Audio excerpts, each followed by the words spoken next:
Assalamualaikum warahmatullahi wabarakatuh. Pemirsa Sebulda TV, kali ini kita dalam acara talk show bersama kita sudah kedatangan seorang tamu dari alumni muda, alumni tahun 2015. Tesih muda ya Mas? Oh nggih, tesih muda. Alumni yang masih muda ya, dan sudah berpengalaman dalam kehidupan di masyarakat.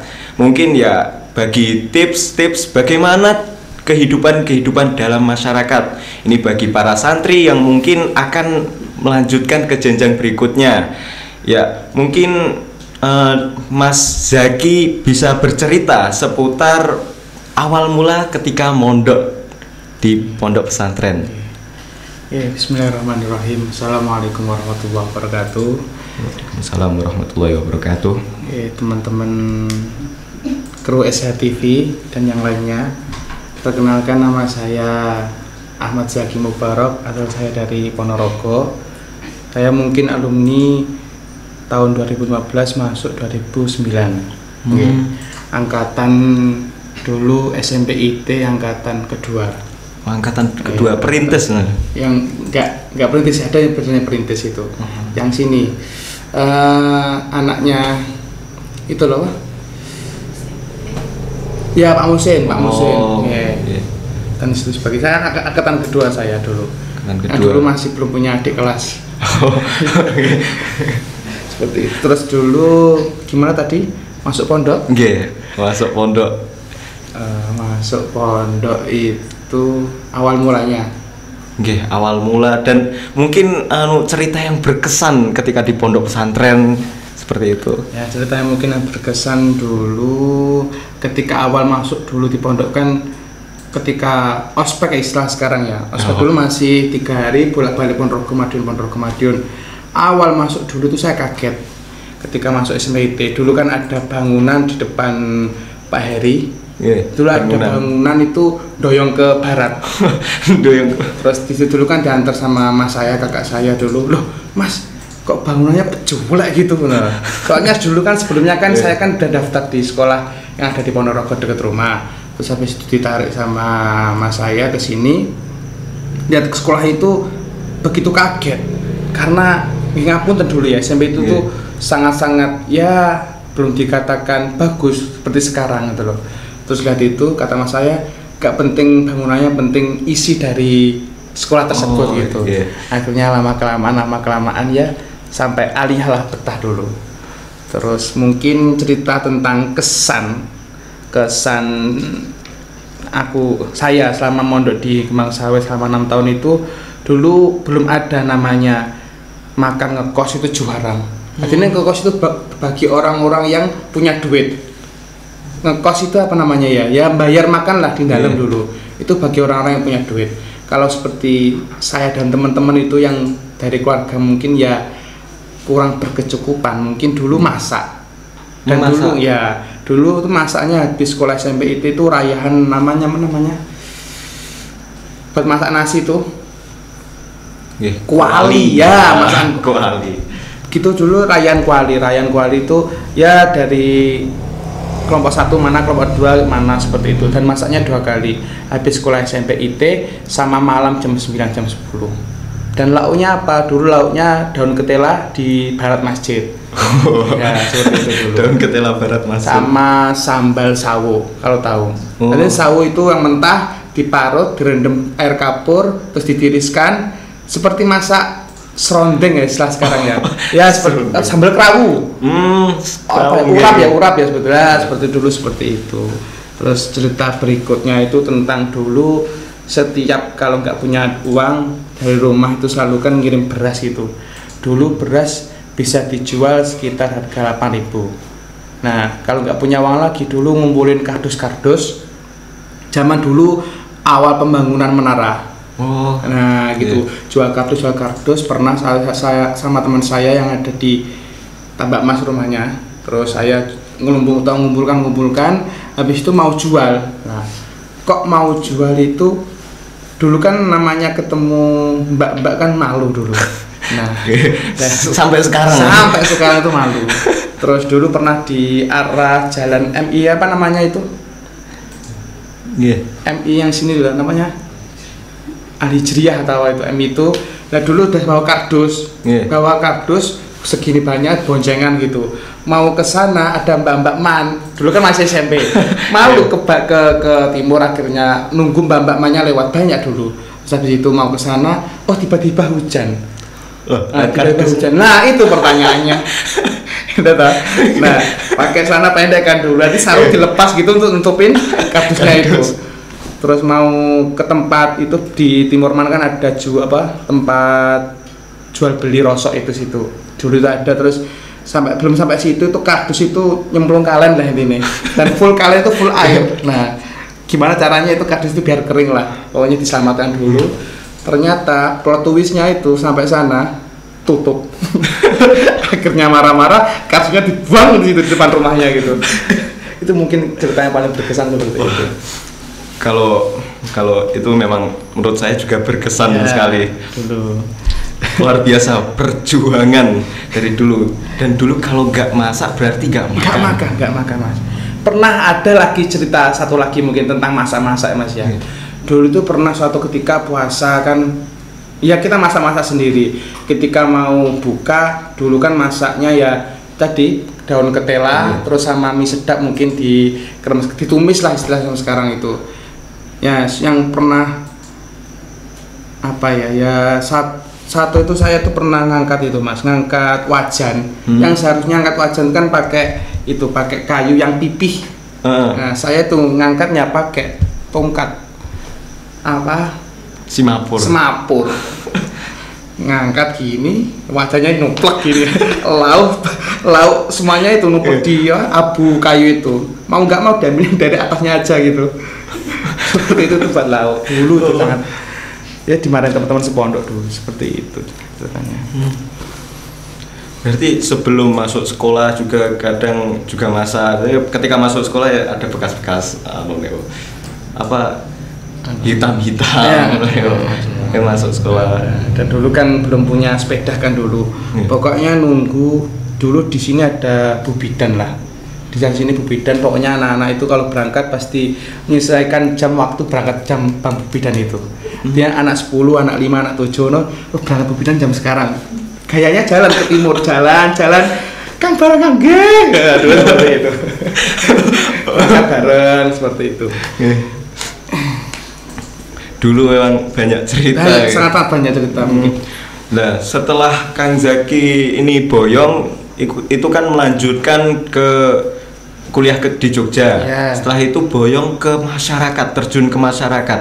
Nah mungkin bagaimana caranya Kang Zaki ketika terjun ke masyarakat agar bisa serawung bahasanya pun. Serawung kan ada masyarakat memang dari non pesantren, mungkin dengan basic yang berbeda. Nah itu bagaimana? Ya mungkin dulu Mas, saya kan awal mulanya kan dulu kan lulus SD kan langsung mondok kan. Jadi ketika saya mondok dan ketika saya pulang setiap liburan pondok itu nggak punya teman. Kan teman saya kan cuma SD doang di situ.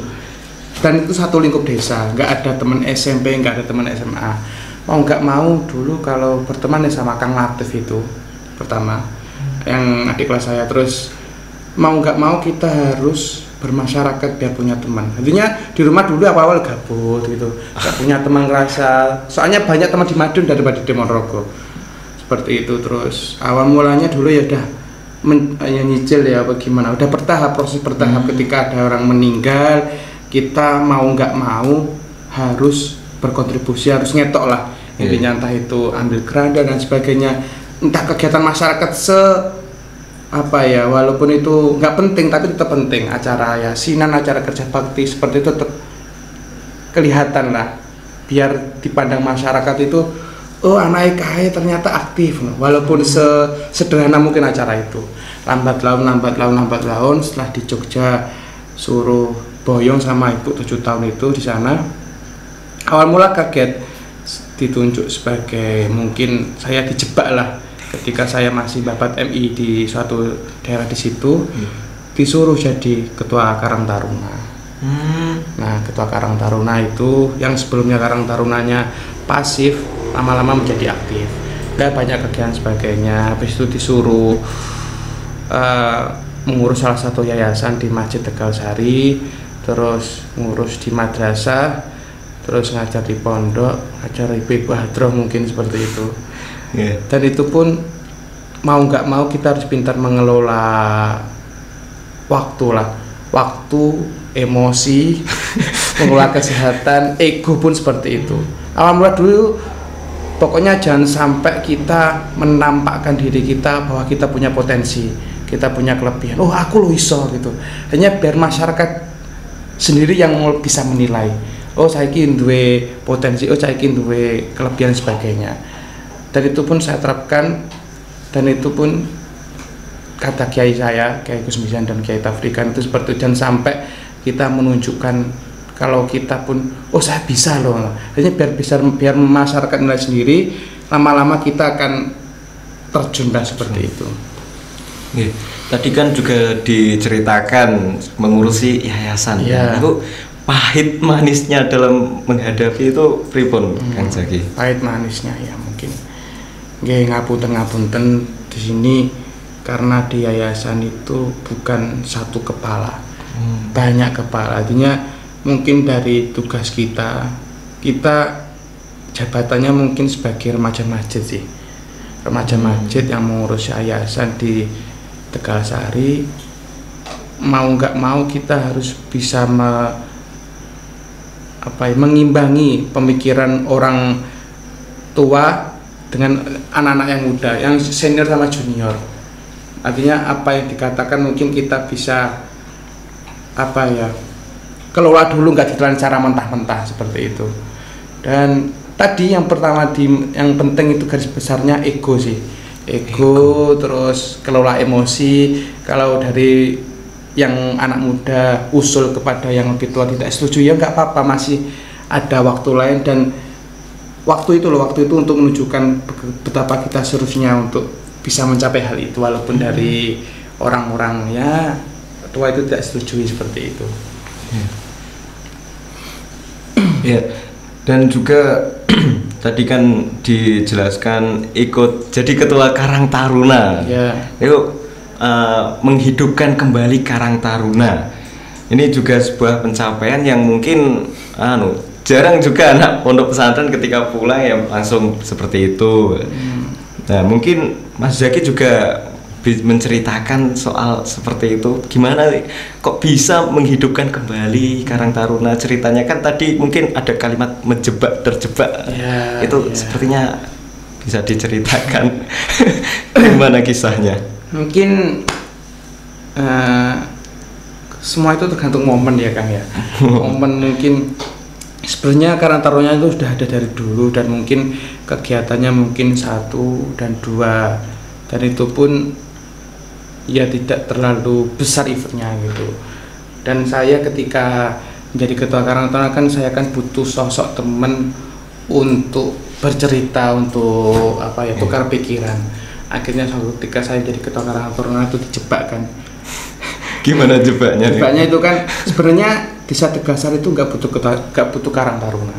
Soalnya perduk kan ada 3 duku 4 kumpulan, dan 4 kumpulan itu semuanya punya power sendiri-sendiri dan gede itu powernya. Dan ketika saya ada Karang Taruna dihidupkan itu kayak cuplik gitu loh, sedikit gitu loh, powernya sedikit sebenarnya, tapi mau nggak mau kita harus menghidupkan supaya dari 4 kumpulan ini menjadi rukun gitu, intinya seperti itu. Dan ketika saya itu menjadi ketua, saya bingung, siapa yang teman saya bercerita, nggak ada lah untuk tukar pikiran, ide sebagainya. Nah, tahu Kang Latif Boyong dari Pondok BPK Kartasura itu. Nah, itu saya langsung untuk dia itu menjadi ya teman saya bercerita, dan saya mau nggak mau aku sengsara sendiri gitu loh. Ayo bareng-bareng sama aku ngurus masyarakat gitu, intinya gitu. Terus seperti itu. Akhirnya ya berjalan sampai sekarang, event-event besar, gimana caranya kita bisa menghidupkan potensi yang ada di desa itu. Mungkin Kang Zaki memiliki pesan kepada para santri-santri yang masih di pondok pesantren ya, sekiranya ketika mereka lulus supaya agar bisa bermanfaat bagi masyarakat ke depannya. Gini ya. bangga lah, harus bangga menjadi alumni di suatu pondok, entah pondok manapun. Dan kita konteksnya sekarang kan Pondok Suburuta Kembang Sawit yang saya cintai sampai sekarang itu. Ya mungkin pesan saya, mungkin itu pesan dari Abah Mizan dan Pak Tafrikan selaku kiai saya. Dulu pesan Abah Mizan terutama itu yang saya ingat sampai sekarang itu, jangan sampai kita itu takut kere, takut tidak bercukupan. Ya harus mau nggak mau kamu harus siap menerima itu. Dan yang kedua, bermasyarakat itu penting. Itu saya mengopi paste omongan kiai saya ya. Sepintar-pintarnya kamu di pondok, kalau kamu nggak berpintar bermasyarakat percuma.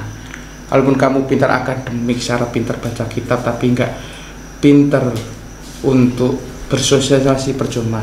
Karena ketika kamu nikah, ketika bapakmu mati, ketika apapun itu acara keluarga, yang repot siapa? Itu tetangga, nggak ada yang lain. Dulur-dulur sanak saudara family itu jauh. Yang dekat siapa? Tetangga tetepan. Mau nggak mau kita harus berkontribusi di masyarakat, seperti itu. Pokoknya jangan sampai menutup hati, jangan sampai menutup mata untuk kita bersosialisasi di masyarakat. Nggak ada waktu kata terlambat. Semua itu pasti bisa diusahakan untuk bersosialisasi. Sangat-sangat penting seperti itu. Walaupun kamu orangnya introvert sekalipun, mau nggak mau dipaksa untuk bersosialisasi seperti itu.